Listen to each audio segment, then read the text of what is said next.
মিশরের প্রাচীন রাজধানী হযরত ইউসুফ আলাইহিস সালাম এবং জুলেখার স্মৃতিবিজড়িত শহর মেমফিস থেকে শুভেচ্ছা জানাচ্ছি আমি জুবায়ের আল মাহমুদ।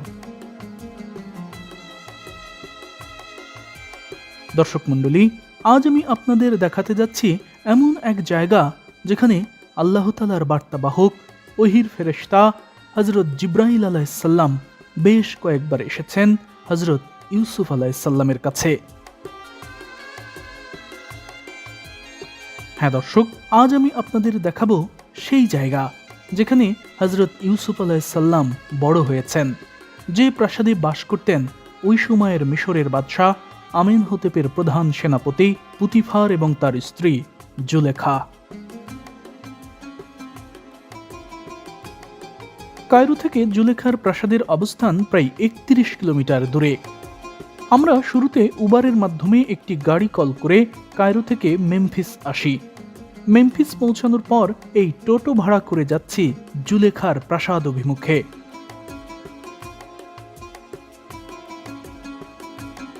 জুলেখার প্রাসাদ স্থল প্রচণ্ড রকমের ঐতিহাসিক এবং গুরুত্বপূর্ণ স্থান হলেও জায়গাটি এখন খুবই প্রত্যন্ত এলাকায়। অধিকাংশ পর্যটক এই জায়গাটি ঠিকমতো চেনেও না।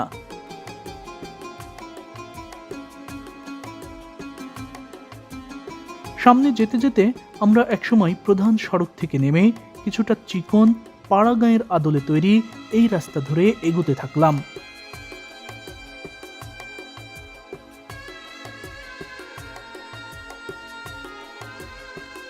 এ পথে সামান্য একটু এগিয়ে যেতেই খেয়াল করে দেখি পানিবাহী একটি ট্রাক।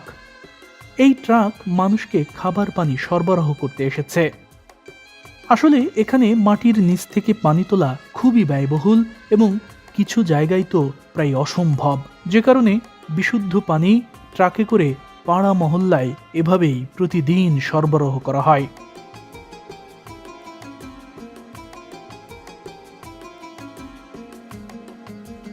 আমরা মোটামুটি এখানকার গ্রামের মধ্যেই ঢুকে পড়েছি। রাস্তার দুধারেই ফসলি ক্ষেত এবং খেজুর বাগান চোখে পড়ল। ফসল বলতে এই অঞ্চলে গম, ভুট্টা এবং বার্লির আবাদি বেশি হয়।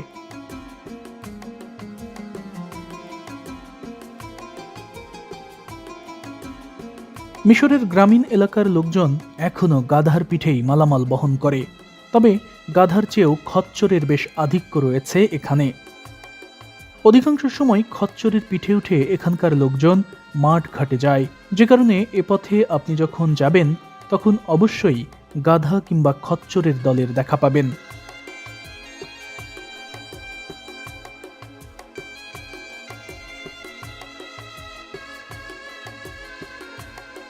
এসব দেখতে দেখতেই আমি এগিয়ে যেতে থাকি জুলেখার প্রাসাদের দিকে। এখানকার এসব রাস্তা আজ এমন ধুলোমাখা মলিন হলেও আজ থেকে প্রায় ৪৫০০ বছর আগে এই অঞ্চলই ছিল মিশরের একসময়ের রাজধানী। কিন্তু সময়ের ব্যবধানে আজ এখানে অতীত জৌলুসের কোনো কিছুই আর অবশিষ্ট নেই। অথচ ওই সময় এসব পথ কতই না সমৃদ্ধ ছিল, যেখানে চলাচল করতেন সাধারণ মানুষ থেকে শুরু করে রাজমহলের বড় বড় লোকজন।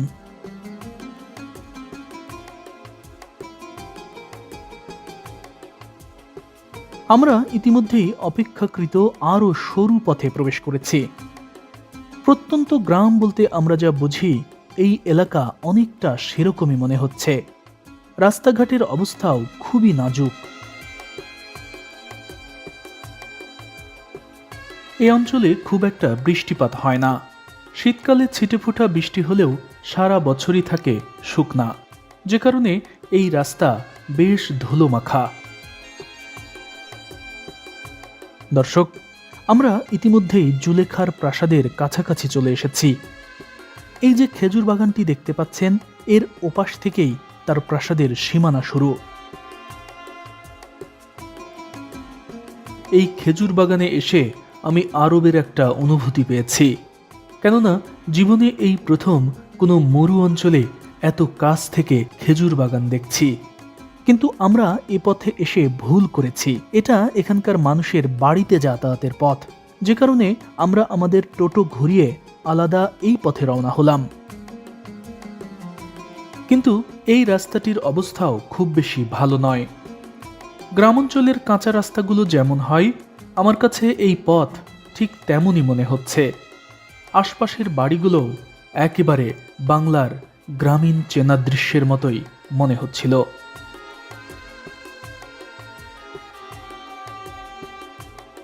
একটু আগে আমরা যে খেজুর বাগানের পাশ দিয়ে ঘুরে অন্য পথে এলাম, ডান পাশের এটাই সেই খেজুর বাগান। আর এই যে বাড়িঘরগুলো দেখতে পাচ্ছেন, এগুলো হাল আমলের ইমারত। এই বাড়িঘরগুলোর পেছন সাইড থেকেই শুরু হয়েছে জুলেখার প্রাসাদের অংশ।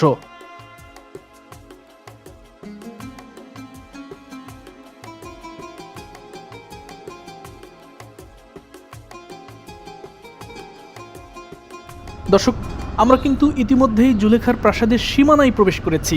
এখন এখানে চারপাশে বেশ ফাঁকা এবং খেজুর বাগান থাকলেও ওই সময় কিন্তু এই জায়গাটি এমন ছিল না। তবে মূল প্রাসাদ মানে জুলেখা এবং তার স্বামী পুতিফার এবং হযরত ইউসুফ আলাইহিসসালাম যেখানে থাকতেন, সেই প্রাসাদটি কিন্তু আরও খানিকটা দূরে। আমি সেই জায়গাতেই আপনাদের নিয়ে যাচ্ছি।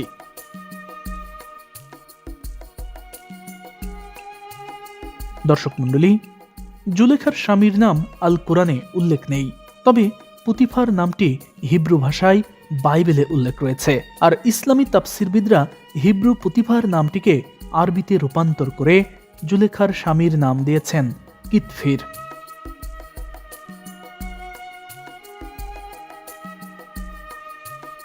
আমরা এই যে পথ দিয়ে যাচ্ছি, এখানকার প্রতি ইঞ্চি ধূলিকণার সাথেই মিশে আছে হযরত ইয়াকুব নবীর ছেলে হযরত ইউসুফ আলাইহিসসালামের পদধূলি।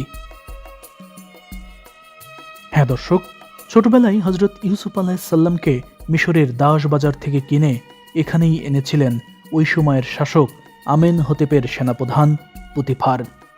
কিন্তু সময়ের ব্যবধানে আজ এখানে কোনো কিছুই অক্ষত নেই। তবে জুলেখার প্রাসাদ যে স্থানে ছিল, সেই জায়গাটি আজও আছে এখানে।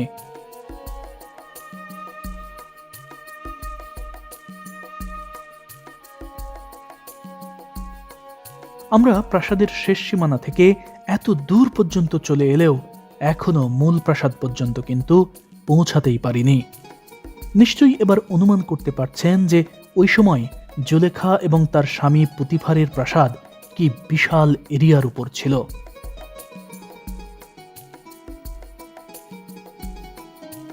পর্দায় দূরে যে পাহাড়ের মতো বিশাল উঁচু যে জায়গাটি দেখতে পাচ্ছেন, ওটাই জুলেখার রাজমহল।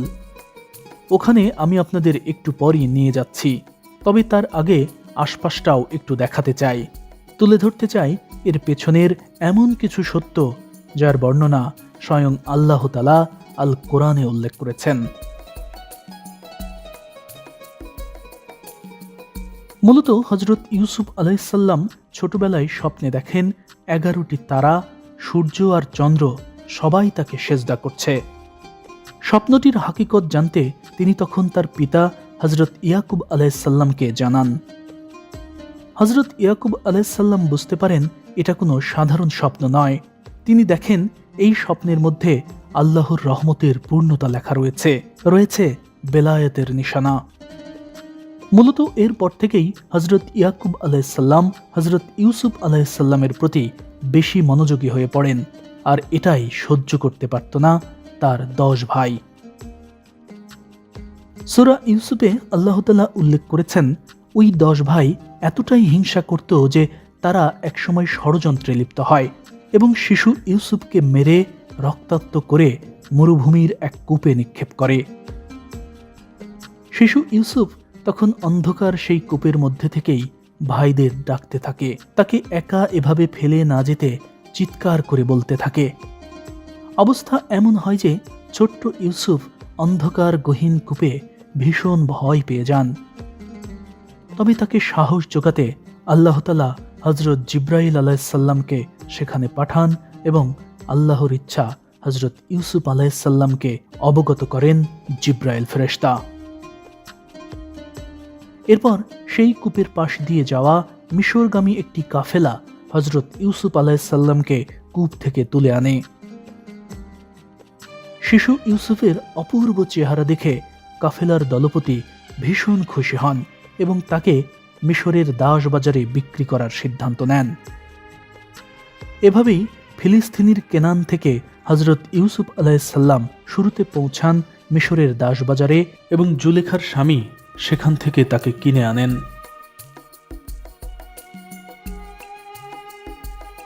পর্দায় বেশ উঁচু এখন যে জায়গাটি দেখতে পাচ্ছেন, এটাই জুলেখার প্রাসাদের ধ্বংসাবশেষ।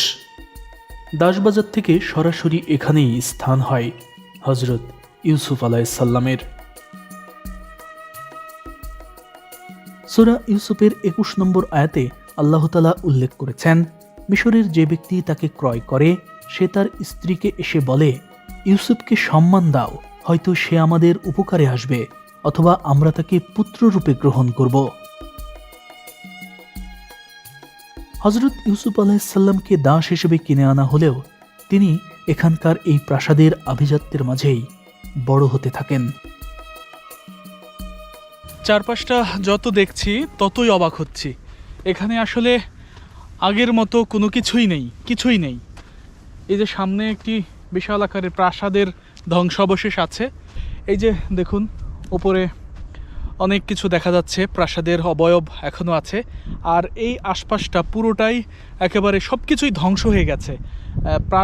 কিছু কিছু জায়গায় খনন করে প্রাসাদ বা আদি ঘরের স্মৃতিচিহ্ন যেটুকুই পাওয়া যায় সেটুকু খোঁড়াখুড়ি করে চেষ্টা করা হয়েছে বের করে আনার আগেরকার কোনো কিছু, কিন্তু আসলে অবিকল কোনো কিছুই নেই। এখানকার কোনো কিছু অবিকল না থাকলেও জুলেখার সেই প্রাসাদটি যে কি পরিমাণ উঁচু ছিল তা আমি এর ছাদ অবধি উঠতে গিয়েই টের পেয়েছি। আমার ঘাড়ের পাশ দিয়ে পেছনে দূরে যে লোকটিকে দেখা যাচ্ছে তার আকার দেখে এই প্রাসাদের উচ্চতা সম্পর্কে নিশ্চয়ই ধারণা করতে পারছেন। প্রাসাদটি আসলেই আপনার কল্পনার চেয়েও উঁচু ছিল। এটা আসলে অনেক উঁচু, মানে ওঠা বললেই ওঠা না, ধ্বংসস্তূপ তো, কোনো সিঁড়ি নেই এবং যে মাটি সেটাও পিছলে যাচ্ছে, যার ফলে ওই যে পাহাড়ে ওঠার মতো অবস্থা তৈরি হয়েছে, যে কারণে আসলে বেশ জটিল একটা অবস্থা।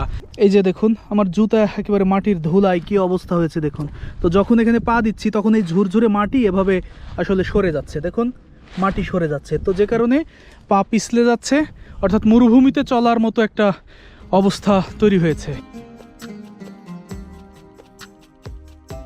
তবে প্রাসাদটি ধ্বংস হয়ে গেলেও এখনো এখানে যেখানে সেখানে পড়ে আছে সেই আমলের পাথর এবং অক্ষত বিমের খণ্ডিত অংশ। এই পাশটা দেখুন, এই যে ঘরের একটা অবয়ব আছে বোঝা যাচ্ছে। এই যে দেখুন এক একটা মাটির যে দেয়ালের ইটের যে স্ল্যাব সেরকম কিছু একটা বোঝা যাচ্ছে এই সাইডটা। তবে তাদের ঘর তো আসলে মাটির ছিল না, তাদের ঘর ছিল পাথরের। ওই যে একটা পাথর পড়ে আছে, অনেক বড় পাথর, ওই পাথর দিয়েই মূলত, এই ধরনের পাথর দিয়েই পুরো ঘর, মানে প্রাসাদের প্রতিটি দেয়াল ছিল এই পাথরের তৈরি। দেখুন এই পাথরে তৈরি ঘর ছিল জুলেখার। এটাই সেই পাথর যে পাথরের ঘরে বাস করতেন হজরত ইউসুফ আলাইসাল্লাম, পুতিফার, জুলেখা সহ এখানকার ওই সময়ের মিশরের যে সেনাপ্রধান বা তার ফ্যামিলি এই পাথরের প্রাসাদেই তারা বাস করতেন। শুধু এই প্রাসাদই নয়, তার এই প্রাসাদ চত্বর আপনার কল্পনার চেয়েও বড়। কি ছিল না এখানে! দাস দাসী থেকে শুরু করে রাজ কর্মকর্তা কর্মচারী, সেনাবাহিনী, ঘোর সারোয়ার, তীরন্দাজ, অস্ত্র তৈরির কারখানা সবই ছিল এখানে। শুধু তাই নয়, এই প্রাসাদ চত্বরেই তলোয়ার চালানোর প্রশিক্ষণ নিয়েছিলেন হজরত ইউসুফ আলাইসাল্লাম। পুরো এরিয়াটা দেখুন কি বিশাল এরিয়া, এটা কিন্তু ছোটোখাটো কোনো এরিয়া নয়। একেবারে আমি যদি বোঝানোর জন্য বলি যে আগ্রা ফোর্ট আমি দেখিয়েছি এর আগে, কিংবা দিল্লির লাল কেল্লা দেখিয়েছি। দিল্লির লাল কেল্লার সাথে যদি আমি তুলনা করি, তাহলে আমি ওই উঁচু থেকে দেখাই তাহলে বুঝবেন বিষয়টা। দিল্লির লাল কেল্লা থেকে যদি আমি লাল কেল্লার সাথে তুলনা করি, তাহলে এই পুরো এরিয়াটা লাল কেল্লার প্রায় 3 গুণ হবে। মানে অনেক দূর পর্যন্ত। এই যে এইটা যে প্রাচীর দেখতে পাচ্ছেন, এইটা তো এখনকার প্রাচীর। ওই যে দেখুন, ওই খেজুর বাগান পর্যন্ত প্রাচীর আছে, ওই প্রাচীর সহ একদম ওই পুরো দুনিয়া, মানে কি বলবো, এই যে মসজিদের মিনারেরও ওই পার পর্যন্ত এই পুরো এরিয়া। এটা একটা পাশ। এখান থেকে শুরু করে ওই যে আরও দূরে বিদ্যুতের বা মোবাইলের টাওয়ার দেখা যাচ্ছে, ওই পর্যন্ত হয়ে একদম এই যে পাড়া পর্যন্ত চলে গেছে। এই পুরো এরিয়া নিয়ে আসলে এই প্রাসাদ ছিল। দর্শক, হাজারো ইতিহাসের সাক্ষী এই প্রাসাদে সময়ের ব্যবধানে ঘটে যায় এক ভয়ানক ঘটনা। হযরত ইউসুফ আলাইহিসসালাম যখন শিশু থেকে যৌবনে পদার্পণ করেন, তখন তার চেহারার মাধুর্য এত বেশি ফুটে ওঠে যে তার মতো সুদর্শন যুবক ওই সময় এই দুনিয়াতেই ছিল না। জুলেখাও ছিল ওই সময়ের অন্যতম সুন্দরী নারী, যার প্রভাব, প্রতিপত্তি, যশ, খ্যাতি সবই ছিল। কিন্তু তিনি একসময় হযরত ইউসুফ আলাইহিসসালামের সৌন্দর্যে শয়তান দ্বারা প্রভাবিত হয়ে যান। নিজের রাজকীয় মর্যাদা ভুলে জুলেখা হেরে যান আপন নফসের কাছে। একদিন জুলেখা তার এই প্রাসাদেই নিজের কক্ষে হযরত ইউসুফ আলাইহিসসালামকে ডাকেন, যে কক্ষে আসতে হতো 7টি দরজা ডিঙিয়ে। এ বিষয়ে আল্লাহ তাআলা সূরা ইউসুফের 23 নম্বর আয়াতে বলেছেন, যে নারীর ঘরে সে বাস করত, সেই নারী ইউসুফকে নিজের দিকে আকৃষ্ট করার চেষ্টা করল এবং দরজাগুলো বন্ধ করে বলল, এসো আমার দিকে। তখন ইউসুফ আলাইহিসসালাম আল্লাহর কাছে আশ্রয় চান। ঠিক এই সময় হযরত জিবরাইল আলাইহিসসালাম আল্লাহর নির্দেশে হযরত ইউসুফ আলাইহিসসালামের কানের কাছে এসে বলেন, বন্ধ থাকা 7টি দরজার দিকেই আপনি দৌড়ান। এরপর হযরত ইউসুফ আলাইহিসসালাম এই ধ্বংসস্তূপের মধ্যে থাকা সেই প্রাসাদ কক্ষের 7 দরজার দিকেই দৌড়াতে শুরু করেন। তিনি যখন দৌড়ে যান, তখন বন্ধ দরজাগুলো আল্লাহর হুকুমে একের পর এক খুলে যেতে থাকে। কিন্তু শেষ দরজার কাছে এসে জুলেখা হযরত ইউসুফ আলাইহিসসালামের জামা ধরে ফেলেন এবং পেছন থেকে টান দিয়ে ছিঁড়ে ফেলেন। এরপর যখন দরজাটি খুলে যায়, ততক্ষণে দরজার বাহিরে পুতিফার পৌঁছে যান। জুলেখার ঘরে ইউসুফকে দেখে সবাই স্তব্ধ হয়ে যায়। এ সময় স্বামী পুতিফারের কাছে জুলেখা ছলনার আশ্রয় নেয়, হযরত ইউসুফ আলাইহিসসালামের নামে মিথ্যা অপবাদ দেন। ইউসুফ আলাইহিসসালাম তখন নিজেকে নির্দোষ দাবি করেন, কিন্তু পুতিফার ইউসুফকে বলেন, তুমি সাক্ষী হাজির করো, না হয় মৃত্যুর জন্য প্রস্তুত হও। হযরত ইউসুফ আলাইহিসসালামের কোনো সাক্ষী ছিল না। তিনি বলেন, আমার খোদা ছাড়া আর কোনো সাক্ষী নেই। তখন পুতিফার বলেন, তুমি তোমার খোদাকেই তাহলে হাজির করো। ইউসুফ আলাইহিসসালাম তখন বলেন, আমার খোদা নিরাকার। পুতিফার তখন বলেন, হয় তোমার খোদাকে হাজির করো, না হয় মৃত্যুর জন্য তৈরি হও। ওই সময় রাজমহলে ছিল জুলেখার ফুফাতো বোন সিপেনে এবং তার নবজাতক শিশু কিসেন। শিশু কিসেন ওই সময় কান্নাকাটি করছিল। হযরত ইউসুফ আলাইহিসসালাম তখন বলেন, কান্নারত শিশুটিকে নিয়ে আসুন, সেই আমার সাক্ষী। তখন শিশুটিকে নিয়ে এলে তার জবান খুলে যায় এবং সে বলে, ইউসুফের জামা যদি সামনের অংশ ছেঁড়া থাকে তাহলে ইউসুফ দোষী, আর পেছনের অংশ ছেঁড়া থাকলে জুলেখা দোষী। শিশুটির এই সাক্ষীতেই প্রমাণিত হয় হযরত ইউসুফ আলাইহিসসালাম নির্দোষ। তখন পুতিফার জুলেখাকে বলেন, নারীদের ছলনা খুবই ভয়ানক, তুমি পাপাচারিণী, তুমি ওর কাছে ক্ষমা চাও। এরপর পুতিফার এই ঘটনা চেপে রাখার নির্দেশ দেয়, কিন্তু তা চাপা থাকে না, সবাই জেনে যায় এবং শহরের অন্য সম্ভ্রান্ত নারীরা জুলেখার এই ঘটনা নিয়ে তাচ্ছিল্য করে। তারা বলে, জুলেখা এত সম্ভ্রান্ত অথচ সামান্য এক গোলামকে নিয়ে কুমতলব করে। নিজের অপমান সহ্য করতে না পেরে জুলেখা তখন ওই সব নারীদের এই প্রাসাদে ভোজে আমন্ত্রণ জানান। আল্লাহ তাআলা সূরা ইউসুফের 31 নম্বর আয়াতে এ বিষয়ে বলেছেন, ওই ভোজসভায় আসা প্রত্যেক নারীর হাতে একটি করে ছুরি দেওয়া হয় ঠিক এ সময় ইউসুফ ওখানে আসে, কিন্তু তার সৌন্দর্য দেখে ওই ভোজসভায় অংশ নেওয়া নারীরা হতভম্ব হয়ে যায় এবং অজান্তেই নিজেদের হাত কেটে ফেলে তারা, এবং তারা বলে, এই ব্যক্তি মানুষ নয়, এ তো ফেরেশতা। তখন জুলেখা বলেন, তোমরা যাকে ফেরেশতা বলছো, এটাই আমার সেই গোলাম, যার সাথে আমার নাম জড়িয়ে তোমরা আমাকে ভৎসনা করছো। গোলাম হয়ে মালিকের কথা না শোনার অপরাধে এরপর হযরত ইউসুফ আলাইহিসসালামকে এই প্রাসাদ থেকে নিক্ষেপ করা হয় কারাগারে।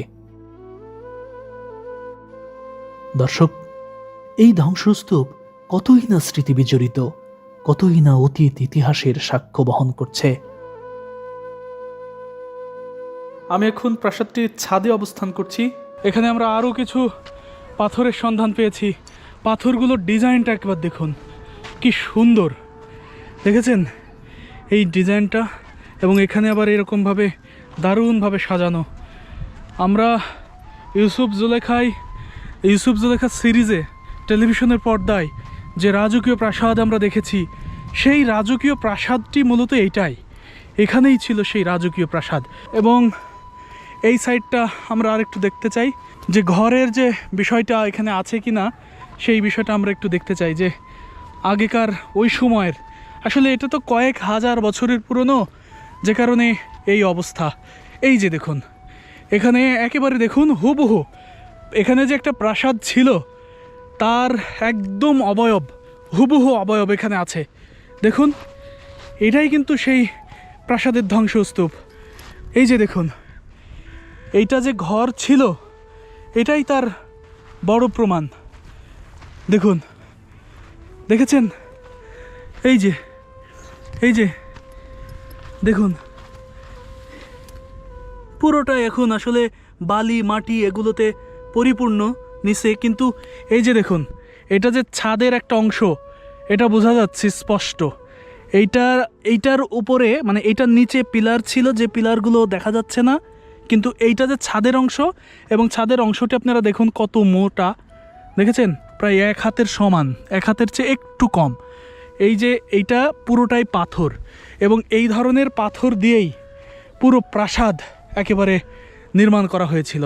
এই যে দেখুন, বিমগুলো এখনও বোঝা যাচ্ছে, ছাদ বোঝা যাচ্ছে, ওই সাইডেও আছে, ওই সাইডেও দেখুন, ওই যে সাদা সাদা যে পাথরগুলো দেখা যাচ্ছে দূরে, সবই কিন্তু এই প্রাসাদের ধ্বংসস্তূপই।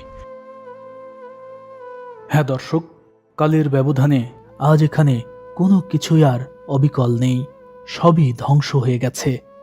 কিন্তু জেলে যাওয়ার আগ পর্যন্ত এখানকার এই প্রাসাদ হযরত ইউসুফ আলাইহিসসালামের হাজারো স্মৃতি বহন করছে। এখানকার এই ধ্বংসস্তূপ আজও সাক্ষ্য দিচ্ছে হযরত ইউসুফ আলাইহিসসালামের ঈমান আর ধৈর্যের। যে ব্যক্তি তাকওয়া অবলম্বন করে এবং ধৈর্য ধরে, আল্লাহ তার সৎকর্মের প্রতিদান কখনো বৃথা যেতে দেন না। এখানকার এই ধ্বংসস্তূপ কোরআনে উল্লেখিত সেই বাণীরই যেন প্রতিচ্ছবি।